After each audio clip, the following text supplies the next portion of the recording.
राहुल गांधी ने एक बार फिर हमला बोला है। वोट चोरी को लेकर सवाल उठाए हैं।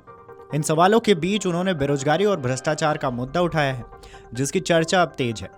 कांग्रेस नेता राहुल गांधी ने मंगलवार को केंद्र सरकार पर बेरोजगारी और भ्रष्टाचार को बढ़ावा देने का आरोप मढ़ दिया। उन्होंने कहा है कि जब तक देश में चुनाव ईमानदारी से नहीं होंगे और वोट चोरी होती रहेगी, तब तक युवाओं को रोजगार नहीं मिलेगा और भ्रष्टाचार लगातार बढ़ता रहेगा। बता दें कि विपक्ष के नेता राहुल गांधी ने एक्स पर हिंदी में पोस्ट करते हुए लिखा कि आज के समय में भारत के युवाओं के सामने सबसे बड़ी समस्या बेरोजगारी है और यह सीधे सीधे वोट चोरी से जुड़ी हुई है। राहुल गांधी ने कहा कि जब कोई सरकार जनता का भरोसा जीतकर सत्ता में आती है तो उसका पहला कर्तव्य युवाओं को रोजगार और अवसर उपलब्ध कराना होता है। लेकिन भाजपा ईमानदारी से चुनाव नहीं जीतती। वे सत्ता में बने रहने के लिए वोट चुराते हैं और संस्थाओं को अपने नियंत्रण में रखते हैं। उन्होंने आरोप लगाया कि इस वजह से बेरोजगारी 45 साल के उच्चतम स्तर पर पहुंच गई है। सरकारी नौकरियों में भर्ती की प्रक्रिया ठप हो गई है, परीक्षाओं के पेपर लीक हो रहे हैं और हर भर्ती घोटाले की कहानियां भ्रष्टाचार से जुड़ी होती हैं।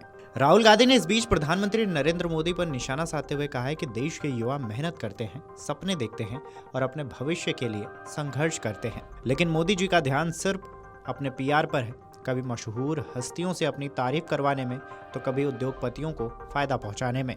सरकार की पहचान अब युवाओं की उम्मीद तोड़ने और उन्हें हताश करने वाली बन चुकी है। उन्होंने अपनी पोस्ट के साथ एक वीडियो भी साझा किया है, जिसमें एक तरफ नौकरी की मांग कर रहे छात्रों पर पुलिस के लाठीचार्ज के दृश्य हैं, जबकि दूसरी तरफ प्रधानमंत्री नरेंद्र मोदी को पौधारोपण करते, मोर को दाना खिलाते और योग करते दिखाया गया है। राहुल गांधी ने कहा है कि सच्ची देशभक्ति अब भारत को बेरोजगारी और वोट चोरी से मुक्त कराने में है। खैर, ये पहली बार नहीं है जब राहुल गांधी इस तरह के बयान दे रहे हों। इससे पहले भी कई मामलों को लेकर वो सरकार पर हमलावर नजर आए हैं। हाल ही में वोट चोरी को लेकर एक प्रेस कॉन्फ्रेंस में उन्होंने कई सवाल उठाए और जमकर निशाना साधा था।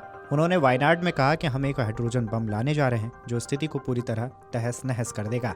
हम जो कह रहे हैं उसके हमारे पास स्पष्ट प्रमाण है। मैं बिना सबूत के कुछ नहीं कह रहा हूँ। हमारे पास 100% जानकारी है। जो कुछ हुआ है वो सामने आने वाला है। उन्होंने अपने पिछले 2 प्रेस कॉन्फ्रेंस का जिक्र करते हुए कहा है कि हमने महादेवपुरा और आलंद में मतदाता की गलत तरीके से जोड़ी गई और हटाई गई जानकारी दिखाई है। इतना ही नहीं, राहुल गांधी ने इस बीच मुख्य चुनाव आयोग ज्ञानेश कुमार पर वोट चोरी की रक्षा करने का आरोप भी लगाया था और कहा था कि कर्नाटक के आलंद विधानसभा क्षेत्र से 6000 मतदाताओं के नाम हटाने की जांच चुनाव आयोग के प्रमुख के खिलाफ एक स्पष्ट आरोप है। हालांकि वोट चोरी को लेकर राहुल गांधी के लगाए गए आरोपों का चुनाव आयोग ने भी जवाब दिया है। इस खबर पर आपकी क्या राय है, हमें कमेंट करके जरूर बताएं। Video desk amarujala.com। अगर आप ये वीडियो YouTube पर देख रहे हैं तो हमारे चैनल को सब्सक्राइब कर बेल आइकन दबाएं और Facebook पर देख रहे हैं तो हमारे पेज को लाइक करें।